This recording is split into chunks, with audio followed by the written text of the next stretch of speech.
Bismillahirrahmanirrahim. Assalamualaikum warahmatullahi wabarakatuh. Salam sejahtera buat kita semua.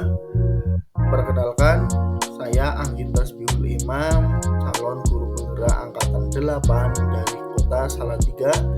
Di sini saya akan memaparkan terkait dengan aksi nyata saya yang sudah saya lakukan di penerapan modul 1.1.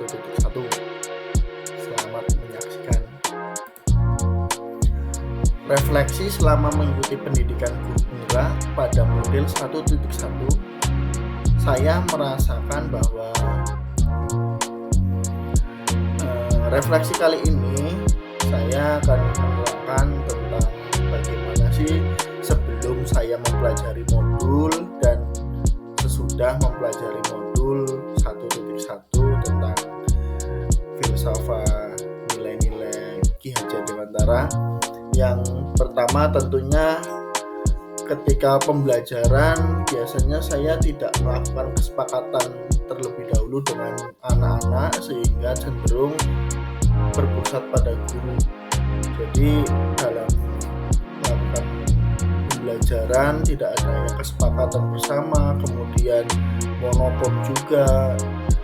Dan setelah saya mempelajari modul tentang Ki Hajar Dewantara, saya mengerti dan sadar terkait dengan bagaimana saya seharusnya untuk memberikan pengajaran di pembelajaran di dalam kelas seharusnya berpusat pada murid dan mengutamakan sebuah proses. Kemudian, ketika saya diberi kesempatan untuk mengikuti pendidikan guru penggerak dan belajar modul 1.1 tentang pemikiran Ki Hajar Dewantara, saya merasa pembelajaran yang selama ini saya lakukan ternyata belum sepenuhnya sesuai dengan filosofi Ki Hajar Dewantara. Untuk itu, saya ingin memperbaiki pembelajaran yang sesuai dengan filosofi Ki Hajar Dewantara dengan selalu berkonsultasi dengan rekan sejawat, serta merefleksikan dengan teman-teman guru barangkali ada sesuatu yang kurang, ada yang perlu ditambahkan, sehingga refleksi ini sangat berarti buat saya. Lalu, adanya filosofi pendidikan menurut Ki Hajar Dewantara membuat saya sadar akan pentingnya memberikan pendidikan yang berpihak pada murid dengan cara menuntun anak sesuai dengan kodratnya, serta yang lebih penting kita menjadi suri tauladan yang baik bagi murid kita semuanya. Kemudian dalam proses perubahan mindset, saya muncul ide-ide serta gagasan dalam memberikan pelayanan kepada peserta didik. Proses perubahan itu diantaranya 1. Berpikiran terbuka dan menerima kritik dan saran yang membangun dari rekan sejawat. Yang kedua, mengubah metode dalam pembelajaran yang awalnya berpusat pada guru menjadi berpusat pada murid atau siswa.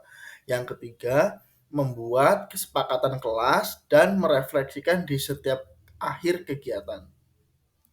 Baik, setelah saya merasakan perlu adanya perubahan untuk merubah sesuatu yang baik, maka perlu adanya untuk aksi nyata yang saya lakukan. Perencanaan pembelajaran diantaranya yang pertama, diskusi dengan rekan sejawat terkait dengan metodenya, pembelajarannya, materinya itu sesuai atau tidak. Yang kedua, persiapan perangkat layanan. Seperti ketika saya sebagai guru BK pastinya akan mempersiapkan yang pertama RPL-nya, rencana pelayanan layanan. Yang kedua, terkait dengan LKPD, kemudian medianya, kemudian metodenya, kemudian evaluasinya. Yang ketiga, membuka pembelajaran dengan berdoa, mengecek keadaan siswa, dan membuat peserta didik nyaman dengan kita. Biasanya saya melakukan ice breaking untuk mencair suasana. Tadi saya sudah menjelaskan tentang rencana, sekarang tinggal pelaksanaannya. Yang pertama, tentunya sebelum kita masuki lebih dalam lagi tentang pembelajaran di kelas, saya pasti akan menjelaskan terlebih dahulu kepada peserta didik tentang maksud dan tujuan materi yang akan disampaikan, tentunya dengan bahasa yang lugas dan mudah dipahami oleh peserta didik. Yang kedua, proses dalam pembelajaran tersebut saya akan membentuk sebuah kelompok yang nantinya anak-anak disuruh untuk mempresentasikan dan membuat kesimpulan.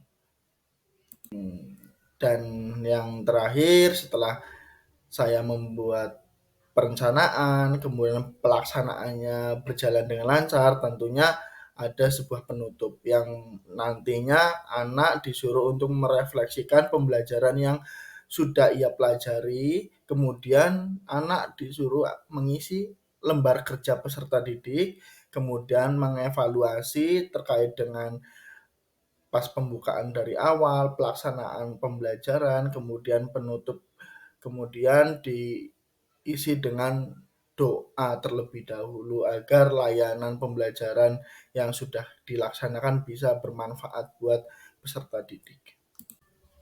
Dan yang terakhir, kita akan menyimak testimoni dari rekan sejawat saya, yaitu Bapak Wahyu Adi Nugroho. Beliau adalah rekan sejawat saya, guru bimbingan dan konseling dari SMA Negeri 1 Salatiga.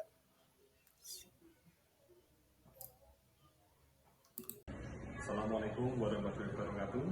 Perkenalkan, saya Wahyu Adi Nugroho, guru SMA Negeri 1 Salatiga, di mana saya adalah salah satu rekan sejawat dari Bapak Anggit Tasbihul Imam, calon guru penggerak Angkatan 8. Yang menurut saya yang dilakukan Pak Anggit dalam melakukan pembelajaran berdiferensiasi itu sudah bagus, sudah menerapkan prinsip-prinsip dasar dari Diajar Departemen.